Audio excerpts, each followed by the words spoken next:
নরেন্দ্র মোদি ২০২৪ সালের জুনে টানা তৃতীয়বারের মতো ভারতের প্রধানমন্ত্রী হন। বিজেপি একক সংখ্যাগরিষ্ঠতা না পেলেও তেলুগু দেশম ও জনতা দল ইউনাইটেডের মতো শরিকদের নিয়ে সহজেই সরকার গঠন করেন। তবে মেয়াদের ১৫ মাস না যেতেই বিরোধীরা তার পদত্যাগের দাবিতে সোচ্চার হয়ে উঠেছে। নরেন্দ্র মোদি তৃতীয়বারের মতো প্রধানমন্ত্রী হওয়ার পর ভোটার তালিকা নিয়ে জোরালো বিতর্ক উঠেছে। বিরোধী দল নেতা রাহুল গান্ধী অভিযোগ করেছেন নির্বাচন হয়েছে ভুলে ভরা ভোটার তালিকার ভিত্তিতে, যা পরিকল্পিতভাবে নির্বাচন কমিশনের সহায়তায় তৈরি হয়েছে। তিনি দাবি করেন বৈধ ভোটারদের নাম কেটে জাল ভোটার যুক্ত করেই মোদিকে জেতানো হয়েছে। এ কাজে অমিত শাহ জড়িত। রাহুলের এ অভিযোগকে সমর্থন করেছে তৃণমূল, ডিএমকে, আরজেডি ও সমাজবাদী পার্টির মতো বড় বিরোধী দলগুলো।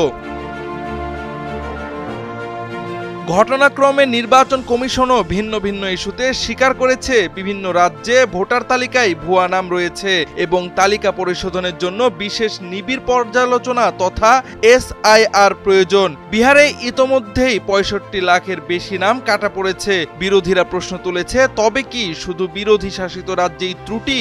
গুজরাট বা মহারাষ্ট্রে কেন SIR নেই? এই বিতর্কের মাঝেই রাহুল গান্ধী শুরু করেছেন ভোটার অধিকার যাত্রা, যেখানে তিনি দাবি করছেন গুজরাট থেকেই ভোট চুরির মডেল শুরু হয়েছিল এবং তা ২০১৪ থেকে জাতীয় রাজনীতিতে প্রতিষ্ঠিত হয়েছে।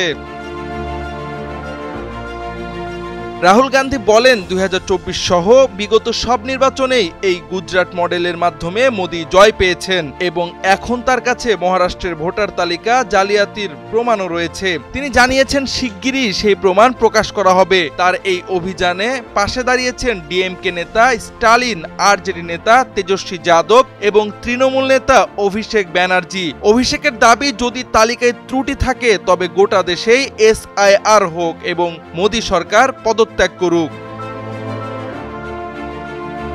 বিজেপি অবশ্য রাহুলের অভিযোগ পুরোপুরি অস্বীকার করেছে। তারা পাল্টা প্রশ্ন তুলেছে, কংগ্রেস আমলে নিয়োগপ্রাপ্ত কমিশনারদের নিয়েই মোদি কিভাবে গুজরাটে ভোট চুরি করলেন। নির্বাচন কমিশনও জানিয়েছে রাহুল গান্ধী নির্ধারিত সময়ের মধ্যে কোনো হলফনামা দেননি, তাই তার অভিযোগ নিয়ে আর তদন্ত হবে না। তবে মোদির দীর্ঘ শাসনামলে এমন বিড়ম্বনার মুখে এবারই প্রথম। ভারত জুড়ে রাজনৈতিকভাবে বিরোধীদের এই সংঘবদ্ধ চ্যালেঞ্জ মোদি সরকার কিভাবে সামলাবে, তাই এখন দেখার বিষয়।